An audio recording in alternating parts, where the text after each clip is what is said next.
Contracts, contracts.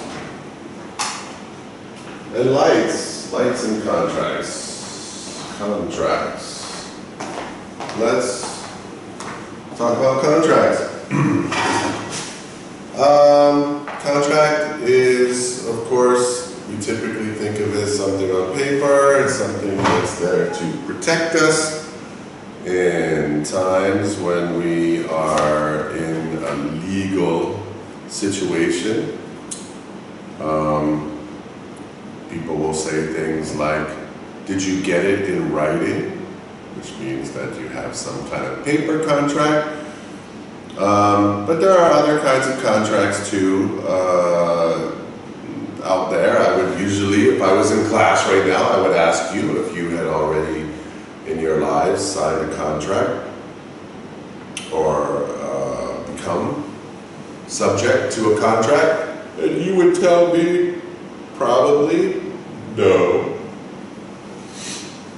And I would say, well, there's some cases where you may actually have a contract, but you don't even recognize it. And then there would be a question about whether those contracts are even legal. For example, a receipt, when you buy something from a shop, is a recognition of a transaction that occurred. And it often includes, like we talked about earlier, a warranty or a guarantee. So there's a future consideration. Consideration means something that's exchanged. We'll come back to that. Consideration, important vocabulary point. Write it in your notebook. By the way, I'm on page 17 in chapter 2 of your book. Page 17 in chapter 2. So, because you have that receipt in your hand, you have some entitlement to a warranty in the future for the product that you bought, that it will function properly for a certain amount of time. It's kind of a contract. It has a contractual element to it. You've had a contract. They've sold something to you with the expectation that it will function for a certain length of time before you need to replace it. That's contract. I mean, every day we have something where we click on a box and it says, do you agree to the terms and conditions? Website, new software, over and over again. If you took the time to read all of the terms and conditions, and I think we probably owe ourselves one more quick checkout video because of that, because they have a good one for this topic.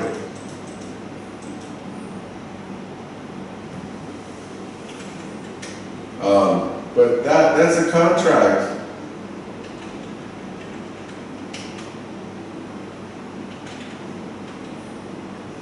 That's a contract that you just made with them by pressing the button, and you have this online terms and conditions.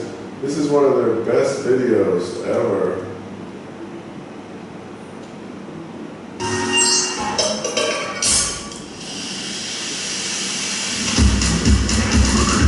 Especially online, right? Online terms and conditions.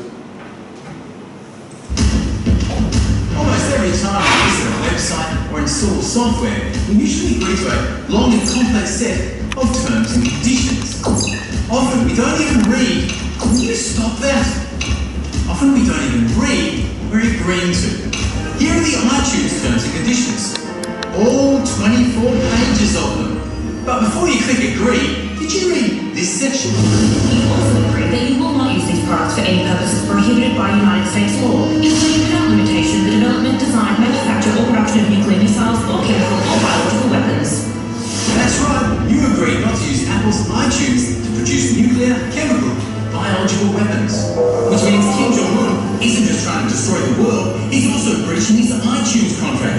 Is there no line he won't cross? Apple's terms and conditions are so extensive that if you had your iPhone plugged into your iMac and were using iTunes, all their terms, conditions, privacy policies, and user agreements combined would create a book that was this thick. And that book would really suck. And Apple aren't the only culprits. The DVD for Disney's Sleeping Beauty had over 120 pages of terms and conditions. Now I know why she's asleep.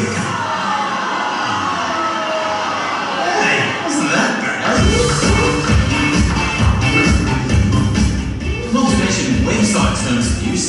Almost all large websites have them. The ABC is coming just shy of 1,500 words, and the Fairfax website's conditions of use are a riveting 3,250 words, all of which you tacitly agree to by using their sites. And then there's Facebook. Add up all their guidelines, community policies, and you're looking at more than 27,000 words. Is it 27,000 words to agree. Are you going to read those? You don't even understand them. They're legal. They're like lawyer words. And any wonder that people have trouble keeping up with their privacy policy changes? Remember all those emails you got about them? No, of course you don't. And Facebook have changed those settings 26 times. All you probably know about them is that every one of those changes gave you just a little bit less privacy. You couldn't read all these conditions even if you wanted to. To just read all the privacy policies you come across in 1 year would take you 76 days. GameStation, a British online gaming retailer, took advantage of this on April Fool's Day a couple of years ago when they quietly changed their terms and conditions so that people signed away their immortal soul. 88% of users complied, and by the end of the day they had 7,500 souls. The devil really was in the details. Yeah, I know that does.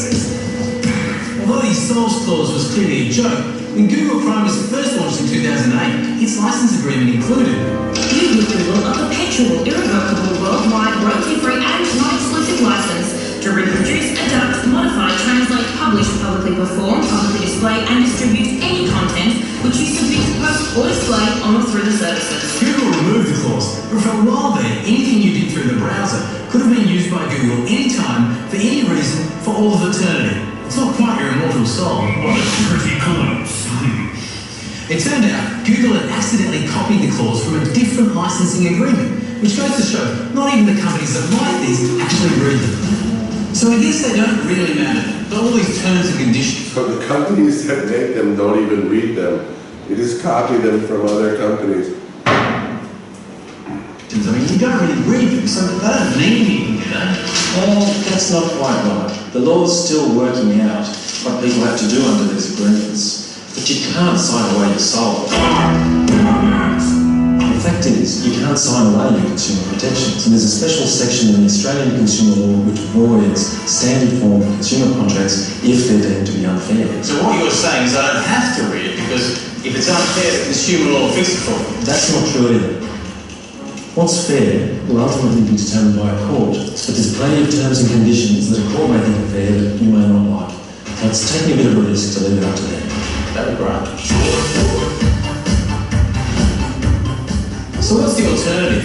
A congressman in California has proposed legislation where all privacy policies would have to be 100 words or less, which would make it way quicker to not read them. And if you don't have your own team of lawyers, you can use programs like EU Analyzer to scan your agreements and alert you to any strange terms relating to privacy, data mining, tracking, or selling your immortal soul. Not that there's anything wrong with that. In the meantime, millions of people are reading contracts daily that they haven't read, that they probably wouldn't understand, that have terms in that haven't been tested in court and that could be invalid anyway. And you simply have to accept them. There's no button for renegotiate. Well, two can play that game.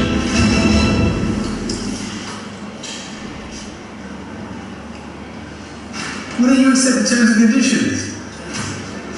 He says it like it's good, okay? You've got to agree to use Yahoo as your search engine now, okay? Sir, you just made an in-app purchase of $120 worth of Smurfberries. Can I have the money now? Sorry? It was an in-app purchase. You just accepted it. Yes. Oh, you accept terms and conditions, sir. That means you've got to piggyback me around for the rest of the day. Oh. You don't have to help, we're just seeing whether people accept these terms and conditions. I'd like to understand how. You can stand on the accept thing. So how can I help you? You can send out other people who will stand on. Okay. This is an impasse. It's fine. You should see the privacy settings you just signed up for. If you step on this, you agree to have embarrassing graffiti behind your desk. Oh, that's already happened. What a shame.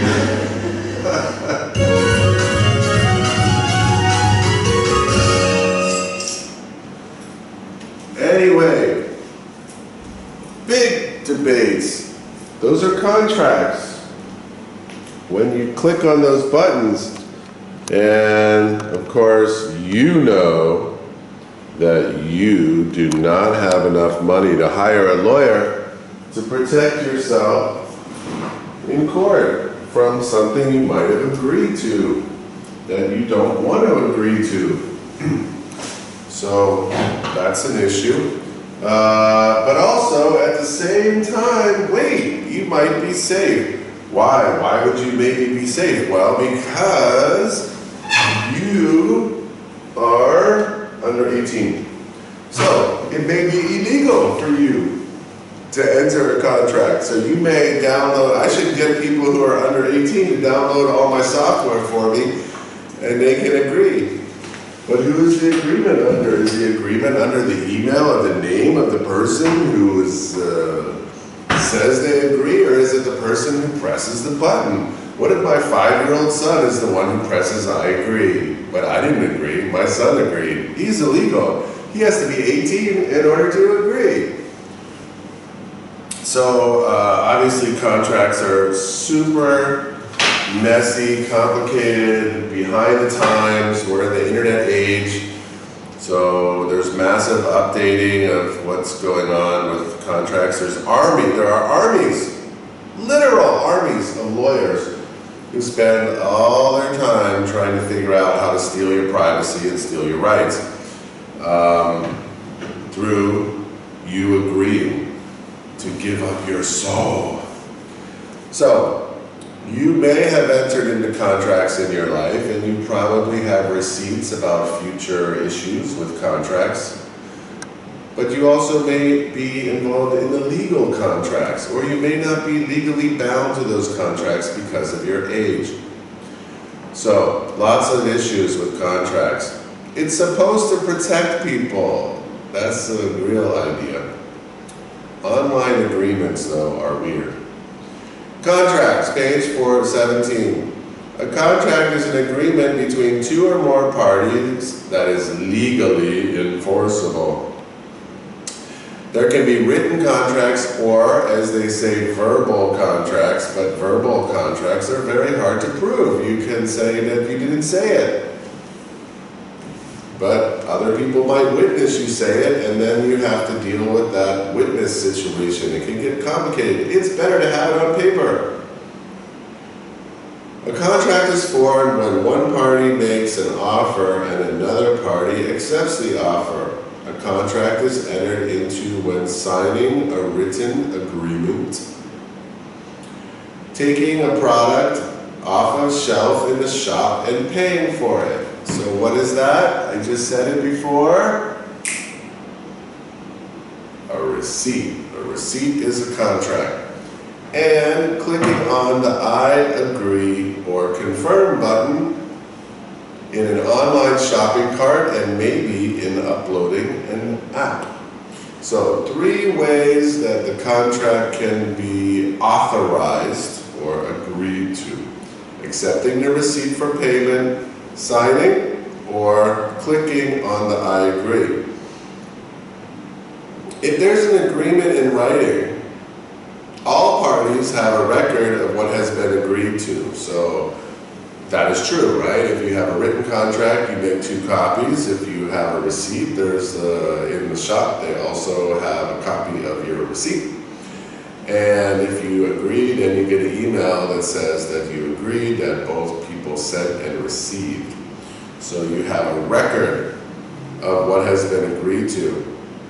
What the obligations are, what people have to do, that is the terms and conditions, and how much money was involved in the transaction.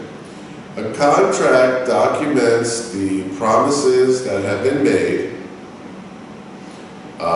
in the contract. For example, one party promises to provide a product in a sales situation in return for the other party promising to pay the money, and then the receipt is delivered. So that's a transaction, but that's a contract agreement. Moving on to page 18.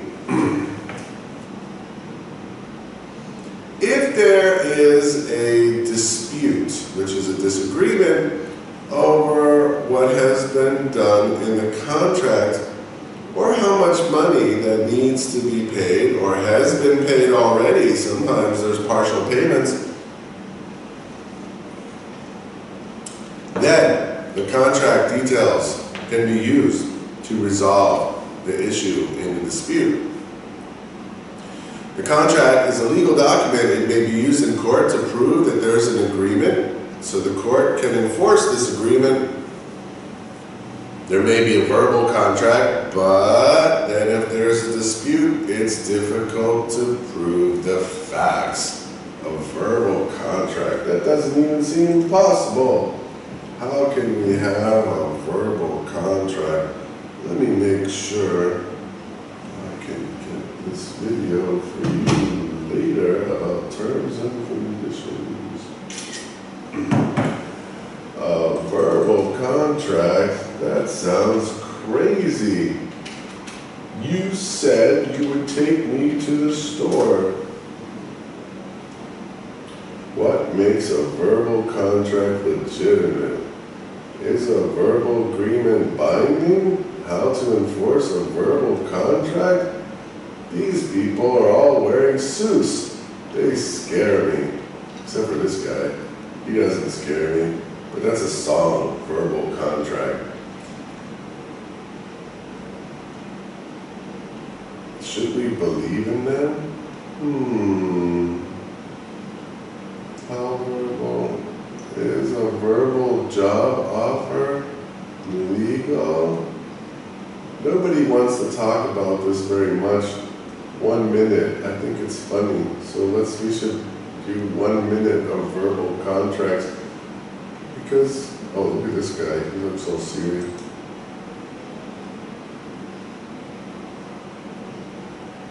What is a verbal contract? There are at least two different definitions of the term verbal contract.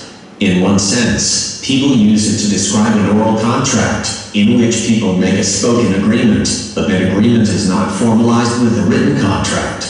In another, more technical sense, a verbal contract is any contract which is expressed in words, whether they are written or oral. There are other types of contracts which people can agree to by action or inaction, with no verbal agreement of any kind. The confusion with the sense of oral contract stems from the fact that many people use the word verbal to describe spoken words. In fact, any written contract is also a verbal contract, because it contains words. Hence, when people are talking about a spoken agreement, they should really use an oral contract to make sure that people understand what they mean, as otherwise someone may believe that the contract is written. In a verbal contract, the expectations of the contract are clearly spelled out, and all parties have agreed to the terms. Some written verbal contracts are made with basic forms which provide blanks for people to fill in specifics, while in other cases, they may be crafted by a lawyer to meet the needs of a particular situation. The enforceability of such a contract varies depending on whether it is oral or written, the terms of the contract, and other factors. When a breach of verbal contract occurs, there are several potential methods of recourse. If the contract was oral, it can be hard to enforce without a reliable witness, and ideally there should be several. Written contracts are easier to enforce because of clear record. Right, need witnesses. Anyway, verbal contracts, not really going to be on the test. I don't see it on the syllabus either. What is on the syllabus though is the list of the elements of the contract. So we are in week number 11, but we're not, and we have to finish this part. We moved the things around so we can finish. So it says we have the key elements of a contract, key elements of a verbal contract. They don't really exist because they're not in writing. So anyway, our book somehow wants to talk about that. Let's just focus on written contracts. Examples of contracts. There are many kinds of contracts. You can sell a house. It's like selling anything else, right? You transfer some property or selling something from the shop. Sales contract, employment contract, as we know, heavily regulated in Australia. A loan contract, which is a promise to pay money in the future. You also have contracts from the bank to pay you interest in the future. A phone plan contract, if you are ordering a phone and you have a service to get a free phone for 2 years if you stay with their service. Vehicle purchase contract over time. Mortgages. Okay, those are very, so those are good ones. Many kinds of contracts, any kind of work-related, maybe not just employment, but a single job to do. Before signing a contract, this is funny. Before signing a contract, read it carefully. Don't just click the button. 2, seek legal advice about anything you do not understand. Probably a good idea. You're not going to do that on an internet agreement though. Check that the contract contains everything that you discussed and was agreed to. Make sure if there's something missing in the contract, you blew it. Sometimes I've seen contracts written by 2 different people and they give the same contract, but they have the dollars and euro. They have the currency different. Imagine that problem. You have 2 contracts, one person put it in euros and the other one put it in dollars. That could lead to some arguments. Check that everything contains everything that was agreed to. Never sign a blank contract, right? Never sign a blank contract with blank spaces on it. Yeah, here, can you sign this blank check for me? I'll just write a number later. No problem. Of course you're not going to sign a blank contract. And remember, if there's any changes, you have to re-sign it and add the date. So, yeah, some elements. That's not the elements of a contract. That's just some things that you are recommended to do when you're signing a contract. Some of the things that should be included when they say make sure everything is included in the contract. We'll give an example here is a employment contract.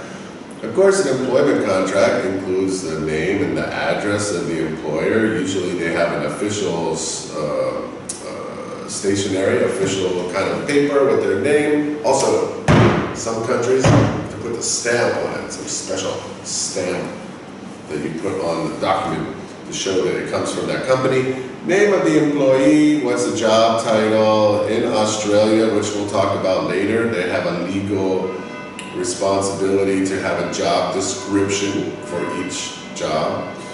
The employment status, is this person going to be hired full-time or part-time hours? How many hours?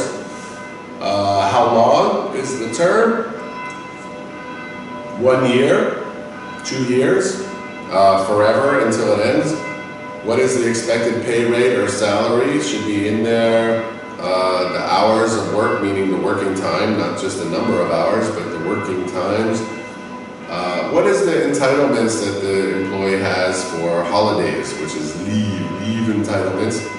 And is there a probationary period? A probationary period means a period of a month or maybe 2 or 3 where the contract does not come into full force until, so it's a chance to test the employee. So if the employee does a good job for 1 or 2 months, then that leads to a contract that's enforceable. If in the first month it turns out that they don't really agree or that there's some conflict between the worker and the company, then the contract is not valid. So that's a probation period. there's a lot of elements of a contract, and we can spend more time on it later. But I will introduce one of the elements of the contract. The first element, there's like 5 or 6. First one is intention. The parties must intend that their promises will create a legally enforceable obligation. So if I say to you, let's meet and go to the movies on Saturday night at 7 o'clock, and you say, cool, I'll see you there at the Galaxy Cinema on Volventan Street, and you don't show up, I can take you to court and sue you for breaking our date. But actually probably not, because you agreed, but you didn't really intend on something that was a legally binding, a legal kind of agreement. You just said it because you thought you would be able to make it as a friend. But then you weren't able to make it. So, intention is dependent on whether or not you actually care to make a legal agreement. Sometimes I really just wish I could use Google without, I don't want to make a legal agreement. They're pushing me to. They're forcing me to. So, there's an intention. This gives a couple more examples. The contract. What exactly does this mean though? This learning video gives you a nice simple, something legally bound for there to be an enforceable contract.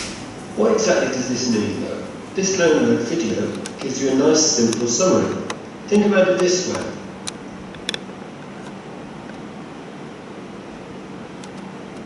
Okay. For a simple example, supposing either the mother or the son failed to keep their side of the bargain, it would be astonishing if either intended for... So, can I borrow the car, Mom? She says, yes, if you do some shopping for me. What is happening, dude? God. The court should seek Sounds punishment for either intent. So what if one person doesn't do what they're supposed to? Is this mother and son, are they supposed to be in a legal contract? Is that what they intend? For 1 second, that this agreement was something that they expected to go to court to enforce. One of the foundations of contract law is that the court should seek to carry out what was intended by the two sides when they made an agreement. So if one or both sides obviously did not intend that what was agreed might actually end up in court, why should a court interfere with that at a later stage? The courts work with 2 simple presumptions. Firstly, a presumption about what judges sometimes describe as agreements of a social or domestic nature. This includes informal agreements between husband and wife, parent and child, or maybe between friends. In these social and domestic agreements, the law presumes that there's no intention to make a legally binding agreement. The second presumption relates to commercial agreements. In this situation, the law usually assumes that there's an intention between the two parties to create something that is legally binding. In other words, an enforceable contract. Simple enough, right?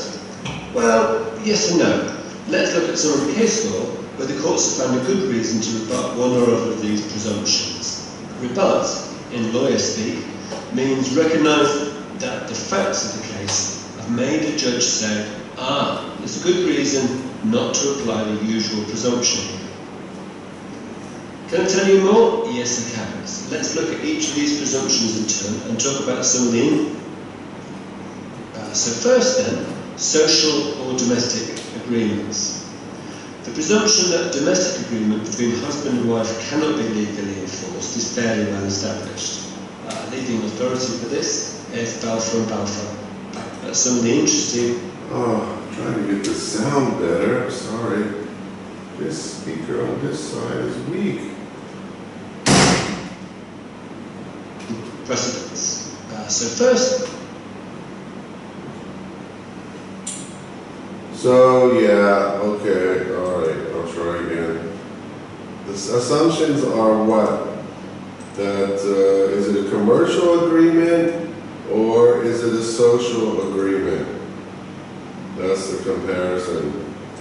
So a social agreement would be to go to the movies. And maybe a commercial agreement's about money. Facts of the case have made the judge say, there's a good reason not to apply the usual presumption here. Can I tell you more? Yes, I can. So let's look at each of these presumptions in turn and talk about some of the interesting precedents. So first then, social or domestic agreements.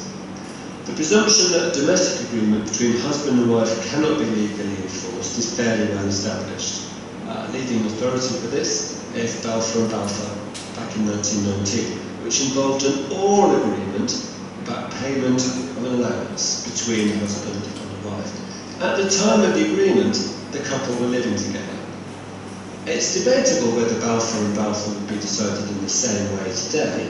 It was certainly distinguished in merit in 1970, where the husband and wife were separated, no longer together, and the agreement in question was made in writing instead of orally.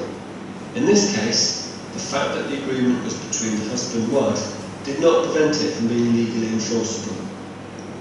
The normal presumption also applies to parent and child agreements. The law starts from an assumption that agreements made between a mother and daughter, for instance, are not intended to be legally binding. Of course, there will be no contract if one of the other essentials of the contract is absent, assuming that what's been agreed is sufficiently certain. There are 4 things to look at to see if the contract has been formed.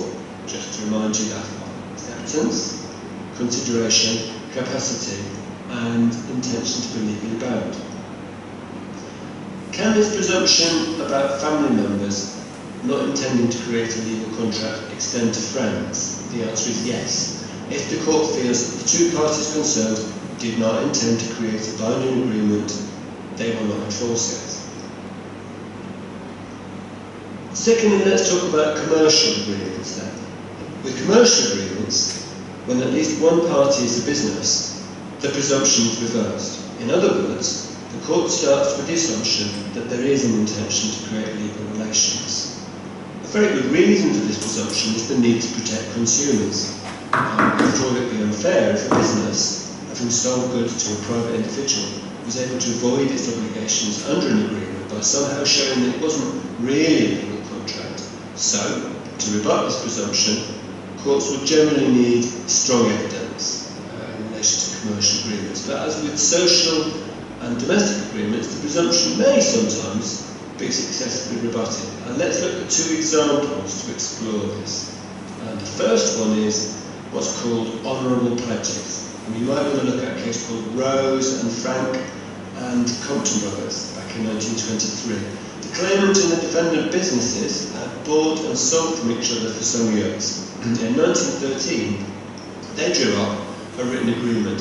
However, the agreement included these words: "This agreement is not entered into as a formal or legal agreement and shall not be subject to legal jurisdiction in the law courts, but it is only a definite expression and record of the purpose and intention of the parties concerned, to which they each honourably pledge themselves."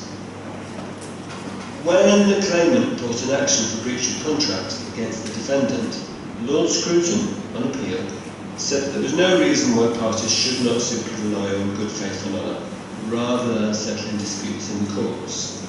A legally enforceable contract had not been created because of those words. A second example is the use of the word subject to contract in an agreement. If an agreement includes a phrase such as "this agreement is made subject to contract," the courts will normally accept that there's no intention to be legally bound until a further document has been drawn up and agreed. However, be aware that if the parties include the phrase "subject to contract" and subsequently carry out the terms of their initial agreement, then the courts might interpret this as evidence that a final contract has in fact been decided.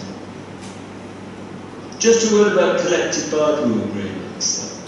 So, a lot of legal legal stuff there. But I just want you to understand the general idea of intention is, and there's going to be 5 of these ideas.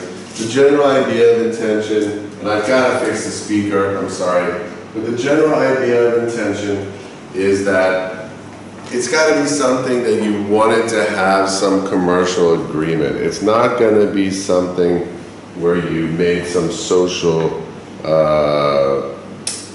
planning or some kind of meeting or something. So it's got to be a commercial agreement. Anyway, have a great day, and we're going to continue with contract in the next lesson. Please watch your videos. How can I tell you to watch your video in your videos if you don't watch the videos? Trick question. Bye.